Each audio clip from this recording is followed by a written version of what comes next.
谢谢八叔，我最爱八叔了。乐乐开心的道谢。宁天磊吃味的道：乐乐，你不是说最爱的是舅舅吗？怎么又变成你八叔了？我都最爱爸爸妈妈、爷爷奶奶还有叔叔舅舅们。宁天磊笑道：你还真是雨露均沾呀。他抱过乐乐，对战月说道：我出差刚回来，累得很，不想开车，你开车吧，我看着乐乐。战月说道：本就不指望你开车。数分钟后，战月开着车载着舅甥俩离开了幼儿园。事情处理得怎么样？战月问宁天磊。顺利解决，挺累人的。宁天磊身子往后靠，靠着车椅背，做生意太难了。我不如我大姐有本事，慢慢来，你已经很好了，胜过很多富二代。他们只知道花天守地，连当个守成之子都当不了。很多创一代发家了，富二代接班，往往会让公司不断的亏，创一代被逼着重新出山，继续在公司发光发热，富二代能够守成就很不错了。宁天磊比上不足，比下有余。宁云初夫妻俩也会帮着弟弟，他比很多富二代都要好很多。监狱里的宁父宁母知道了这几年的变化，对宁云初的恨意少了很多，他们慢慢反思自己，以前对宁云初是不是太狠了点儿？特别是宁太太，她是宁云初的亲妈，哪怕她不爱前夫，但孩子也是她的骨肉，是无辜的。她将所有恨意发泄到宁云初身上，是她的错。宁云初何其无辜，她最大的错就是不该投胎成为宁太太的女儿。如今宁云初嫁人生子，家庭幸福，对唯一的弟弟也很好，帮了很多，并没有因为亲妈和继父的所作所为就迁怒弟弟。宁太太慢慢的就觉得对不起这个女儿，但现在的宁云初已经不想去探监了，她足够强大，不再需要祈求母爱。她从来没有得到过亲妈的关爱，非但没有得到，还数次差点死在亲妈手里呢。哪怕宁太太有点愧对她了，母女俩这辈子都无法和解的了，那也是我对自己的现状很满意。宁天磊没有太大的野心，守住自己的家产就行，稍微扩充一下也可以，没有人会嫌自己的钱多。乐乐，你今天在幼儿园表现怎么样？舅舅出差这么久，你可有想舅舅？宁天磊轻捏一下外甥的脸。舅舅，你干嘛老捏我的脸？你们大人都喜欢捏我们小孩子的脸。乐乐抗议地道。他还伸手去捏舅舅的脸，觉得不好捏，说道：舅舅，你的脸不好捏。没有贝贝的好捏，不过我捏贝贝的脸时，很小心很小心的，不敢用力，怕他会痛。宁天磊笑道：舅舅是大人了，皮肤没有你们小孩子的懒，当然不好捏了。舅舅喜欢你才捏你的脸呀，舅舅又不用力，不会痛的。谁叫咱们乐乐长得这么可爱呢？舅舅看到你就很想捏你的脸，想抱你，举高高。舅舅这段时间都忙，也有一段时间没有见过贝贝了。等周末，舅舅跟你们回老宅，抱抱贝贝。你太奶奶还好吗？乐乐答道：太奶奶很好，贝贝也很好。贝贝现在越来越聪明了，会说很多很多话了。宁天磊笑，那是他一天天长大了吗？小孩子一段时间不见都会不一样，舅甥俩一路上说个不停，偶尔战月会说上两句。他要开车，不能分心聊太多。快回到宁家别墅时，乐乐忽然对他舅舅说道：舅舅，我很快就有8审了。宁天磊哦了一声：你快有8审了吗？不是7审吗？你七叔刚结婚。消化了外甥话里的意思后，他看向战月，笑问：战月，你有老婆了？什么时候的事？怎么没有听说你恋爱的？该不会和你大哥大嫂那样直接闪婚的吧？是有喜欢的人了，还没有追到手。不过他逃不出我的手掌心的，早晚会成为我的妻。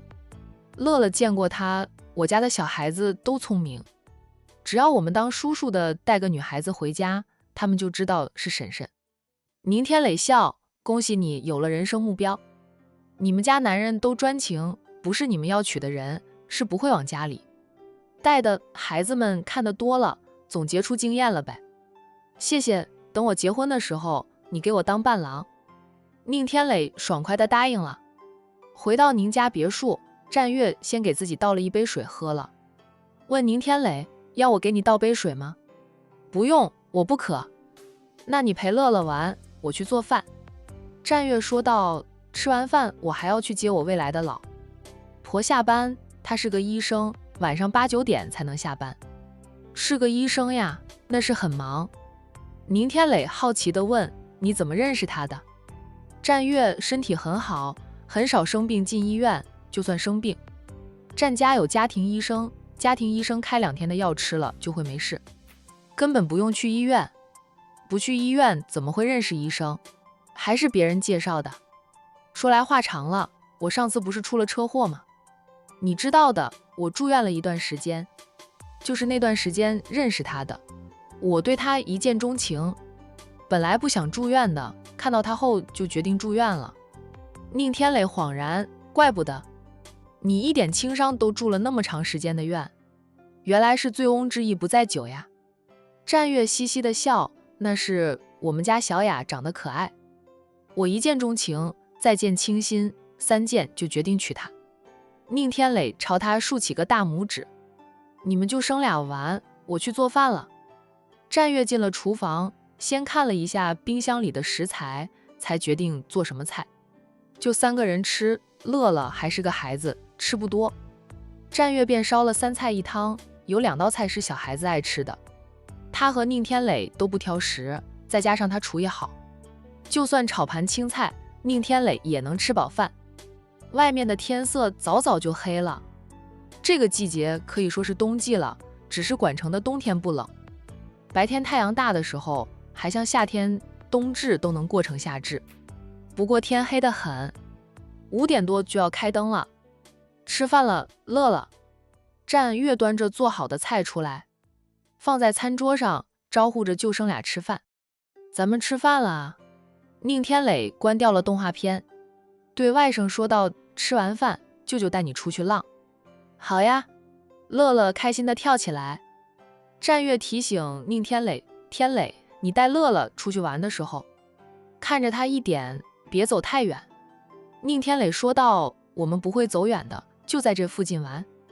他知道战家对孩子的保护很好，在未成年之前都不会让媒体拍到孩子的正面照，若是被拍到了，战印也会出面去干涉，不允许媒体记者将孩子的正面照发到网上去。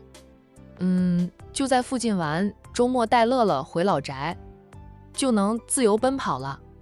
乐乐问道，八叔，这个周末我们又回老宅吗？对啊，君家的4少奶奶，就是你们的程姨会过来，所以周末我们又回老宅去。乐乐不想回老宅吗？你们太奶奶可想你们了。上次回了老宅后，老太太便留在了老宅，贝贝本来也是要留在老宅陪太奶奶的，老太太心疼长孙夫妻俩每天跑来跑去的，就让夫妻俩带贝贝回市区了。唐君业夫妻俩跟着住进了儿子的小家，帮忙照看孙女。老太太可能是年纪大了吧，还是更喜欢待在山庄里，用她老人家的话说，山庄里处处都能寻到她老伴的影子。无聊时，她还可以下山找那些老人家玩，虽然那些老人家都比她小几岁10几岁的，已经是老人队伍，跟老太太还是有话题聊的。乐乐连忙问，那叶瑶哥哥他们会来吗？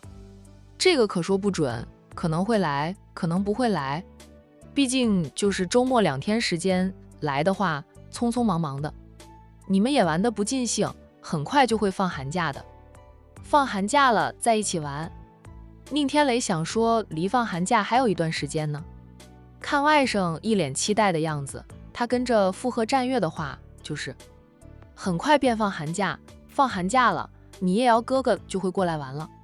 他们要是不来，舅舅跟你爸妈说，带你去风尘山庄做客，玩上一段时间，让你和那些哥哥姐姐们玩个够。乐乐说道，放寒假，我的哥哥弟弟们也都回来了，我多的是伴儿玩。不过若是叶瑶和君妍姐姐会过来，那就更好了。宁天磊笑着摸摸他的头，有可能实现的，走，咱们吃饭去。游游山庄和风尘山庄来往密切，一般放寒暑假了，都会带孩子过来聚一聚。不是君家带孩子过来，就是战家送孩子过去。小一辈的从小就认识，一年有2次长假聚在一起玩，培养出友情来，也是2个世家友情的延续。3人用过晚餐后，战月又和宁天磊聊了一下生意上的事。乐乐催着舅舅带他出去玩，2人才打住话题。宁天磊带乐乐出去玩，战月则离开了宁家，前往医院等着接曾小雅下班。他赶到医院的时候，曾小雅已经骑着电瓶车出来了。小雅，战月停了车，也叫住了曾小雅。2个人都靠着路边停车。曾小雅笑道：“我以为你今晚要应酬，没空过来接我下班，就自己骑车回家了。平时他接他的电动车便留在医院里，早上他再送他来上班。他没空，他就自己骑车上下班。我二哥叫我帮他接乐乐，乐乐的舅舅出差回来了，我本想将乐乐交给他舅舅的，小家伙辈要我留下来给他做饭吃，所以就耽误了一点时间，我以为我赶得及的。”曾小雅说道：“没事，我又不是非要你接我才能下班，今晚我就自己骑车回家吧。可是我买了电影票，想带你去看电影，9点05分的票。”战月拿出早就买好的电影票。曾小雅想了想后说道：“那你在这里等我，我骑电动车回医院里再出来。”行。曾小雅调转车头，骑车回医院里，停放好电动车，步行出来。战月也调车了车头，在等着他。等他上车后，他说道：“我刚才打电话给二叔了，告诉二叔咱们要去看电影，你没那么快回去，叫他给你留门。我自己有钥匙的，只要我二叔不反锁门就行，所以要提前跟二叔说一声。我没有回家，二叔不会反锁门的，不过的确会担心。”战月心细，知道提前帮他打电话给二叔说一声。2个人去了电影院，停好车，战月牵着曾小雅的手就走了2分钟。他忽然折回来，看着一辆车，指着那辆车对曾小雅说道：“这辆车是我二哥的呀，他不是应酬很忙吗？说没那么快回家，叫我帮他照顾乐乐，怎么他的车子停在电影院的停车场？”曾小雅说道：“你确定是你二哥的车吗？会不会是别人的？跟你二哥的车是同款的。同款的车很多，但车牌号码不会同。这就是我二哥的车，他的车牌号码我不会记错的。我二哥肯定不是应酬，让我给他带娃。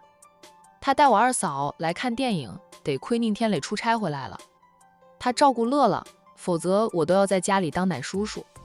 我二哥二嫂倒好，跑出来约会浪漫了。”曾小雅笑道：“你还不许你二哥二嫂约会浪漫呀？结了婚也可以继续约会浪漫的。可是他们让我带娃呀，我就过去向我二哥请教了几个问题，就被我二哥抓来当奶叔叔了。”曾小雅拉着他走，边走边笑道：“偶尔带带孩子又不会少块肉，你平时那么疼爱你的侄儿女，带一个晚上有什么？”战月还是很不爽，觉得向二哥请教问题的代价有点大。如果不是宁天磊回来了，二哥二嫂出来约会，没有11、2点，夫妻俩都不会回家，他今晚就不能和曾小雅出来看电影了。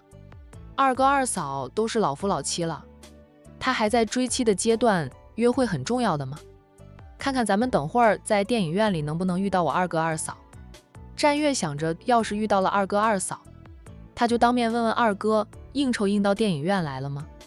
看的片子不同，观演室也不同，未必能遇到的。好了，别气了，咱们现在不是也来看电影了吗？曾小雅笑着安抚战月。战月还是嘀嘀咕咕的，以后感情上的事，他少去向哥哥们请教，反正哥哥们也没有多少的经验，他们都有奶奶铺路。